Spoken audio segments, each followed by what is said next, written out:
Պարոն Ստեփանյան, Միացյալ Նահանգների փոխնախագահային նամակ փոխանցվեց, այսպես բանավոր ընթերցվեց բարձրաձայն, որը ստորագրեցին նաև մասնակիցները, արդյոք գրավոր կերպով նաև նամակը փոխանցվելու է թե ոչ, եւ որքանով տեղյակ եմ, Միացյալ Նահանգների փոխնախագահը նաև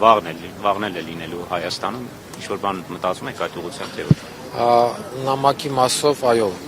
գրավոր տարբերակը եւ նաեւ հարապարակվելու է մեդիայում եւ բացի դրանից էլ ընթացակարգերով սահմանված դեսպանատան միջոցով տեսնենք կամ այլ ընթացակարգերով կուղարկենք, որպեսզի տեղ հասնի։ Վաղը նախատեսված եկեք անկեղծ լինենք, անգամ այսօրվա բանը օրակարգը չունեինք եւ եթե նկատում եք շատ սպոնտան ամեն ինչ կազմակերպվում, վստահ եմ, որ վաղվա միջոցառումների որոշակիություն ունենալու դեպքում այս ակցիան այսինքն ակցիաներ պետքա պարբերաբար կազմակերպվի, որպեսզի առավել լայն ուշադրության արժանացնենք այս հարցը։ Բայց ասենք ես այսօր այս պահի դրությամբ չգիտեմ, կա որոշակի տեղեկություն, որ Ծիծեռնակաբերդ այց եւս պլանավորված է, բայց դեռևս ժամերի եւ հստակության խնդիր կա։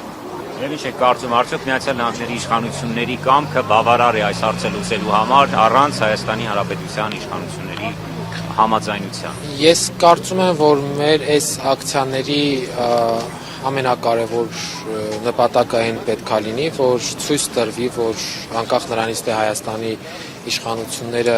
ինչ են խոսում ձեզ հետ կամ չեն խոսում, Ամերիկային են վերաբերում, իմացեք, որ այս խնդիրը մեզ համար կարևոր է եւ Բաքու այցի ժամանակ այս խնդիրը եւս խնդրում ենք ներառել օրակարգում։ Ես կարծում եմ, որ ցանկության պարագայում Ամերիկայի Միացյալ Նահանգները, հատկապես Տրամպի ադմինիստրացիան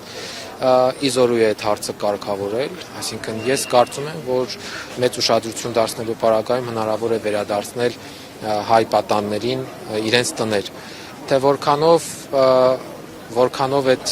ձեր նշած կամքը կդրսևորվի, դա արդեն չեմ կարող հստակ ասել, բայց մենք տեսել ենք տարբեր դրվագներով, որ այս ադմինիստրացիան ուշադրություն է դարձնում, իրեն հայտարարում է աշխարհում քրիստոնյաների պաշտպան, իրեն հայտարարում է թույլերի կամ խոցելիների պաշտպան, սրանից ավելի կարևոր թեմա այդ հարցը, այդ բնդումը ապացուցելու համար։ Ինչ եք կարծում, արդյոք այցերի հերթականությունը իշա Հայաստանի Հանրապետության է մասնավորապես այս հարցում սկզբից Հայաստանի Հանրապետություն, հետո ԱԴՄ-ը։ Չեմ մտածել ճիշտ ասած այդ ուղղությամբ, բայց լավ է, որ եկավ այստեղ, նաև մեր ուղերձը ստացավ եւ այդ ուղերձը մեր խնդրանքը նա է, որ այդ ուղերձը տանի եւ Բաքվում դարձնի քննարկումների նյութ, թեմա օրակարգային հարց։